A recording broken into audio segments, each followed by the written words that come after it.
কাজিৰঙা ৰাষ্ট্ৰীয় উদ্যানৰ দক্ষিণ কাৰ্বি পাহাৰত চলাইছে অবাধ পাহাৰ খনন। পাহাৰৰ শিল খহাই পুতি পেলোৱা হৈছে ৰাষ্ট্ৰীয় উদ্যানখনলৈ বৈ যোৱা কহৰা নদী। পাহাৰ খননৰ বিৰুদ্ধে সৰ্বোচ্চ ন্যায়ালয়ৰ কঠোৰ নিৰ্দেশনা থকাৰ পাছতো বুঢ়া আঙুলি দেখুওৱা একাংশ ব্যৱসায়ীয়ে চলাই গৈছে ধ্বংসযজ্ঞ। এফালৰ পৰা ধ্বংস কৰিছে কাৰ্বি আংলঙৰ সেউজীয়া পাহাৰ। শেহতীয়াকৈ হাতীপথাৰ বনভোজস্থলীৰ সমীপৰে সেউজীয়া পাহাৰত ভূমাফিয়াই চলাই গৈছে খনন। কাটিছে বৃহৎ বৃহৎ গছ।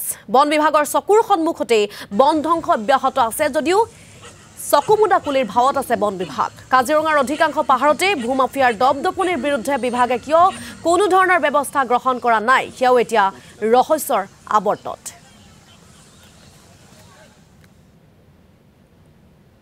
হয়, নিশ্চয় অতি পৰিতাপৰ বিষয়। সুপ্ৰিম কোৰ্টৰ গাইডলাইন যথেষ্ট আমাৰ কাজিৰঙাক লৈ যথেষ্ট সুপ্ৰিম কোৰ্টৰ জাজমেণ্ট আছে, বহুত ডাঙৰ ডাঙৰ জাজমেণ্ট আছে, য'ত নেকি কৈছে যে 10 কিলোমিটাৰ ব্যাসাৰ্ধত কোনো ধৰণৰ মাইনিং আৰু কোনো ধৰণৰ খনন আৰু বন ধ্বংসযজ্ঞ হ'ব নালাগে বুলি ইতিমধ্যে সুপ্ৰিম কোৰ্টে গাইডলাইন জাৰি কৰিছে। তাৰ পাছতো কিছুমান লোকে বৰ্তমান মাইনিং কৰিছে আৰু তাত মাটি খানাৰ কাৰ্য কৰিছে, য'ত অতি পৰিতাপৰ বিষয়।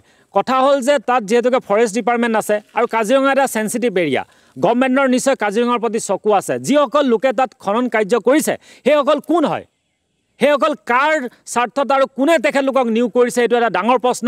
আৰু ফৰেষ্ট ডিপাৰ্টমেণ্টেও সেই কথা ভাবিব লাগে যে কাজিৰঙাৰ ব্যাসাৰ্ধত সুপ্ৰিম কোৰ্টৰ জাজমেণ্ট থকাৰ পাছতো যে সুপ্ৰিম কোৰ্টৰ আইন অমান্য কৰিছে, নিশ্চয় তেখেতলোকো লাইবল হ'ব লাগে। কাৰণ সুপ্ৰিম কোৰ্টে যেতিয়া এটা জাজমেণ্ট পাছ কৰে তেতিয়া সমগ্ৰ ভাৰতবৰ্ষত সেইটো ইমপ্লিমেণ্টেশ্যন হ'ব লাগে। আৰু বিশেষকৈ কাজিৰঙাক লৈ জাজমেণ্ট দিছে, গতিকে নিশ্চয় আমাৰ ফৰেষ্ট ডিপাৰ্টমেণ্ট আৰু ৱাইল্ড লাইফ প্ৰটেকশ্যন এক্টৰ আণ্ডাৰতো আমাৰ যথেষ্ট আইন আছে, গতিকে সেইখিনি অনতিবিলম্বে তাত পালন কৰিব লাগে। আৰু ফৰেষ্ট ডিপাৰ্টমেণ্টে যিসকল লোকে মাইনিং কৰি আছে